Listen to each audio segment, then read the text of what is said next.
जी students, तो हम figure की बात कर रहे हैं कि यहाँ पे आपको नज़र आ रहा है कि यहाँ पे स्विच ओपन है। नेक्स्ट वाली फिगर में आपको देख रहे हैं स्विच क्लोज नज़र आ रहा है। मैंने लिखा हुआ है स्विच ओपन और स्विच क्लोज। जब स्विच फर्स्ट वाली फिगर में देखिए, जब स्विच की ये कंडीशन होगी तो स्विच ओपन होगा। नेक्स्ट वाले में देखिए जहाँ पे स्विच क्लोज लिखा हुआ है वहाँ पे देखिए ये कंडीशन होगी तो स्विच क्लोज होगा। स्विच ओपन का मतलब ये है कि करंट पास नहीं कर रहा। स्विच क्लोज का मतलब ये है कि करंट पास कर रहा है। ठीक है, स्विच ओपन का मतलब अगर हमने स्विच को ऑफ कर दिया है तो फैन नहीं चलेगा। अगर स्विच को क्लोज कर दिया है तो मतलब कि स्विच को ऑन कर दिया है तो फैन चलना स्टार्ट कर देगा। Switch open means circuit is of and switch close means circuit is on.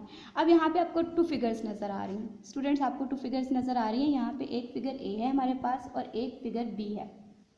ठीक है स्टूडेंट, क्या हो रहा है, आपको यहाँ पे टू फिगर्स नज़र आ रही हैं। एक फिगर ए है, एक फिगर बी है। यहाँ पे हमने एक सर्किट डायग्राम बनाई हुई है जिसमें हमने एक बल्ब लगाया हुआ है, स्विच लगाया हुआ है, बैटरी लगाई हुई है। ठीक है, अब हमने स्विच को बैटरी के पॉजिटिव टर्मिनल के साथ कनेक्ट किया हुआ है। अब आपको नज़र आ रहा है कि यहाँ पे स्विच ओपन है। ओपन मीन्स कि हम इनपुट जीरो दे रहे हैं, यानी कि कोई भी इनपुट नहीं, मतलब कि खाली अभी हमने कोई इनपुट नहीं दी, मीन्स इनपुट जीरो है। आउटपुट क्या है हमारे पास, जीरो। जाहिर सी बात है जब स्विच क्लोज नहीं होगा, ओपन होगा, तो जाहिर सी बात है बल्ब ग्लो नहीं करेगा। अब स्विच को क्या कर दिया है, फिगर बी में मैंने स्विच को क्लोज कर दिया, यानी कि हमारे पास सर्किट कंप्लीट हो गया, करंट ने फ्लो करना शुरू कर दिया। यानी इनपुट मैंने क्या दे दी, 1 दे दी, आउटपुट मुझे 1 मिल गई।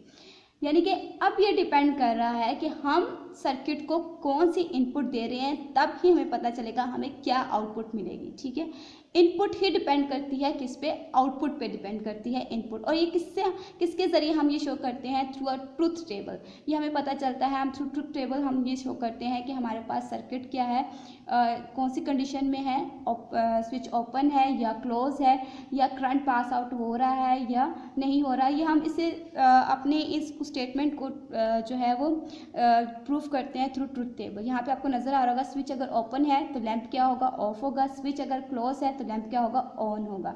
इसी तरह नेक्स्ट यहाँ पे मैंने आपको यहाँ पे ट्रुथ टेबल आपको बनाया हुआ है। यहाँ पे नज़र आ रहा है input A.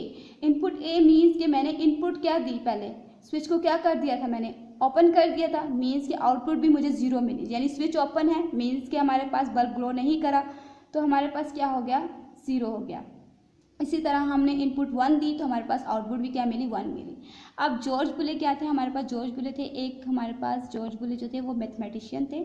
Invented a special algebra card Boolean algebra. उन्होंने एक अलजेब्रा को इन्वेंट किया जिससे उन्होंने बुलियन अलजेब्रा का नेम दिया, और also known as algebra logics, जिसे उन्होंने क्या किया, अलजेब्रा लॉजिक्स का अलजेब्रा लॉजिक्स कहलाता है। अब लॉजिक्स आपको पता है, मैंने क्या बताया है कि हमारे पास ही ऑपरेट्स टू लॉजिक स्टेट्स। उन्होंने क्या कहा है कि उसने टू लॉजिक स्टेट्स को ऑपरेट्स किया, 0 और 1, यानी कि 0 और 1 से ही उसने अपने सर्किट को क्या किया कि टू ही उसने इनपुट्स दी, 0 और 1। अगर हम सर्किट में एक से ज़्यादा स्विचेस लगाते हैं तो हम एक से ज़्यादा इनपुट भी देते हैं। ठीक है, अब लॉजिक गेट्स क्या हैं हमारे पास, लॉजिक गेट्स वो हमारे पास सर्किट्स होते हैं जो लॉजिक वेरिएबल्स को क्या करते हैं, ऑपरेट करते हैं। और लॉजिक गेट्स हमारे पास कौन से सर्किट्स होते हैं, डिजिटल सर्किट्स होते हैं, क्योंकि हम डिजिटल सर्किट्स में क्या यूज़ करते हैं, डिजिट्स को यूज़ करते हैं। कौन से digits, binary digits. Binary digits कौन सी हमारे पास, 0 और 1। होप स्टूडेंट्स कि आपको मेरा लेक्चर समझ आ गया होगा। Thank you so much.